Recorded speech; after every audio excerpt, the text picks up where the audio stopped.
Sa ibang balita, 4 ang nasaktan sa pag-araro ng SUV sa 2 motorsiklo sa Quezon City. Ang naarestong suspect, nanakit din daw ng 2 MMDA constable. Nakatutok si Bernadette Reyes. Ito, naramdaman po ninyo? Labog lang po. Nilalapatan ng paunang lunas ang 4 na biktimang ito. Nadamay sila sa aksidente sa Quezon Avenue Corner 4th Street sa Quezon City kaninang umaga. Sakay sila ng 2 motorsiklong sinuyod ng isang SUV. Kumusta, sir? Okay naman po. Yung pasahero ko rin po, yun din po yung inaalala ko. Ayon sa Department of Public Order and Safety, nagmamando sila sa dry run ng zipper lane sa Quezon Avenue nang mapansin ang humaharurot na SUV. Ang tuloy niya, halos talaga sumisegway siya. Akala ko, nagdadrag racing eh.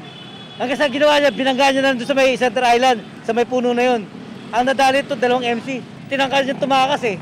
Kasi pagkabangga niya doon sa may Center Island, nagmaniobra siya, tinangkal niya pag tumakas.